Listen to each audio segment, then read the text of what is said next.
ज्येष्ठ अभिनेते रवींद्र महाजनी यांचं गेल्याच वर्षी जुलै महिन्यात निधन झालं। त्यांचा मृतदेह 15 जुलै रोजी पुणे जिल्ह्यातील आंबी गावातील एका फ्लॅटमध्ये आढळला होता। त्या घरात ते 3 दिवस मृत अवस्थेत पडून होते, अशी माहिती पोलिसांनी दिली होती। त्यांच्या मृत्यूने कुटुंबियांसह कलाविश्वातील सर्वांनाच धक्का बसला होता।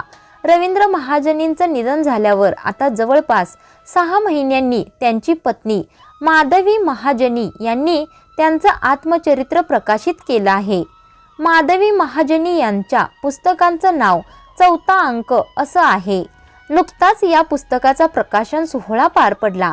यावेळी एबीपी माझाशी संवाद साधताना माधवी यांनी त्यांच्या भावना व्यक्त केल्या। माधवी महाजनी म्हणाल्या, आयुष्यात खूप घटना घडलेल्या आहेत, त्यामुळे सगळंच सांगणं कठीण होतं। त्यानंतर जवळचे नातेवाईक व माझ्या काही मैत्रिणींनी हे पुस्तक लिहिण्याचा आग्रह मला केला।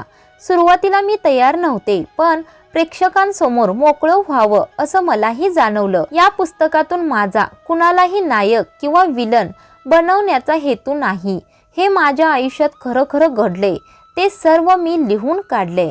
पुस्तकात जर काही गोष्टी लपवल्या असत्या तर ते आत्मचरित्र झालं नसतं। फक्त चांगल्या घटना लिहायच्या असत्या तर ती एक कादंबरीच झाली असती। त्यामुळे मी सगळ्या खऱ्या घटना या पुस्तकात लिहिल्या आहेत, पण यामागे माझा हेतू अगदी चांगला आहे। माझे दोष, त्यांचे दोष या सगळ्या गोष्टी मी चांगल्या शब्दात मांडण्याचा प्रयत्न केला आहे। माझं हे पुस्तक फार आधीच लिहून झालं होतं। पुस्तक छापायला मी देणार होते, पण त्याआधीच त्यांचं निधन झालं।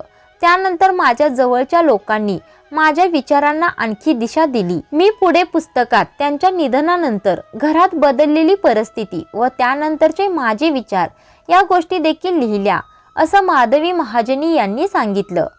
पुस्तक प्रकाशन सोहळ्याच्या कार्यक्रमाला त्यांचा मुलगा गश्मीर महाजनी देखील उपस्थित होते। त्याने या पुस्तकाची प्रस्तावना सर्वांना वाचून दाखवली। प्रस्तावना वाचताना गश्मीर भावुक झाले। या पुस्तकाचं नाव 4था अंक का ठेवलं याची माहिती देखील अभिनेत्याने प्रेक्षकांना दिली। या पुस्तकाविषयी बोलताना गश्मीर म्हणाला, आम्ही मागील 2-3 आठवडे पुस्तकाचे नाव शोधत होतो। बरीच नावं, बरीच वर्जन काढली, जुन्या मराठी सिनेमातील गाणी शोधली। यावेळी बोलताना गश्मीरनं प्रस्तावनेत वडील रवींद्र महाजनी यांच्या मृत्यूआधी काही दिवस घडलेल्या घटना वाचून दाखवल्या। गश्मीर महाजनीने तो 10 वर्षाचा असताना घरात घडलेला एक प्रसंग आईच्या 4था अंक या पुस्तकात सांगितला आहे। या पुस्तकात माधवी यांनी त्यांचं बालपण, रवींद्र महाजनींशी विवाह, मुलं रश्मी व गश्मीर यांना मोठं करताना आलेल्या अडचणी, रवींद्र यांचा स्वभाव अशा बऱ्याच गोष्टींबद्दल लिहिलं आहे। त्यांच्या या पुस्तकात अभिनेता गश्मीर महाजनीने बालपणीची एक आठवण सांगितली आहे। त्यात रवींद्र महाजनींनी माधवी यांना मारहाण केल्याचा उल्लेख आहे। गश्मीरने लिहिलं, बालपणीच्या कुठल्या आठवणी आपल्या लक्षात राहाव्यात हे आपल्या हातात नसतं, तर त्या आठवणीच ठरवतात। माणसाच्या स्मरणशक्तीचं हे फार मोठं रहस्य आहे। टेनिस प्रॅक्टिस संपवून 10 वर्षाचा मी संध्याकाळी घरी परतलो। लिव्हिंग रूम मधील टेबलवर माझं चीज सँडविच आणि दुधाचा ग्लास ठेवला होता। कोचवर काळा चष्मा लावून बाबा बसले होते आणि वर बेडरूम कडे जाणाऱ्या जिन्यावर आई उभारली होती। मी येण्याआधी त्यांच्यात जे काही सुरू होतं ते मी येताच जणू टाइम प्लीज घेतल्यासारखं थांबलं। कोचवर बाबांशेजारी बसून मी खायला सुरुवात केली, तेव्हा आई हळू आवाजात म्हणाली, गशू, पोलिसांना फोन लाव रे। यानंतर बाबा माझी टेनिस रॅकेट घेऊन तिच्यावर धावून गेले। आई बेडरूम कडे धावली। बेडरूमच्या दारावर रॅकेट बडवण्याचा आवाज घरभर घुमू लागला। घरातील कुत्री भुंकू लागली आणि मी बसल्या जागी भोकड पसरलं। थोड्या वेळाने बाबा शांत होऊन खाली उतरले, माझी रॅकेट कोचवर ठेवली आणि काही नाही झालं तुझ्या आईला असं म्हणत निघून गेले। त्या काळात असे प्रसंग आमच्या घरात वारंवार होत असे। फक्त कधी दार बडवलं जायचं तर कधी आई, एवढाच काय तो फरक होता। पुढे गश्मीरने वडिलांच्या जुगाराच्या सवयी, आईने घेतलेला लग्नाचा निर्णय व त्याचे झालेले परिणाम याचा उल्लेख केला। We are as good as the choice we make. भूतकाळात घडलेले निर्णय वर्तमानातील आपल्या परिस्थितीस कारणीभूत ठरतात।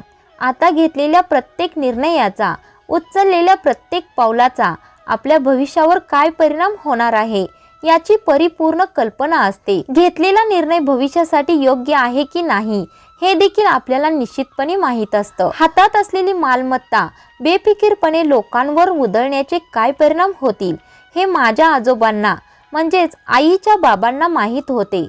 बाबांशी लग्न करण्याचे काय परिणाम होतील हे माझ्या आईला लग्नाआधीच व्यवस्थित माहीत होतं. जुगारात एकदा का बिगिनर्स लक संपलं की आपण सगळे पैसे गमावून बसू हे माझ्या बाबांना प्रत्येक डाव खेळण्याआधी निश्चितपणे माहीत होतं, असं त्यांनी लिहिलंय. असं म्हणतात की इतिहासाची पुनरावृत्ती होते, पण खरं तर आपण इतिहासातून नीट शिकतच नाही आणि म्हणूनच इतिहासाची पुनरावृत्ती होते.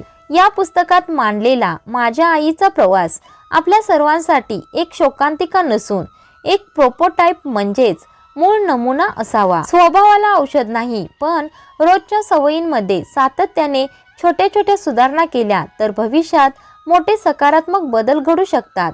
मी रोज तोच प्रयत्न करतोय, तुम्हीही करा, असं कश्मीर महाजनीने पुस्तकात त्यांच्या बालपणीच्या आठवणीत लिहिलंय. तर 4था अंक बद्दल ही माहिती तुम्हाला कशी वाटली ती कमेंटमध्ये नक्की सांगा.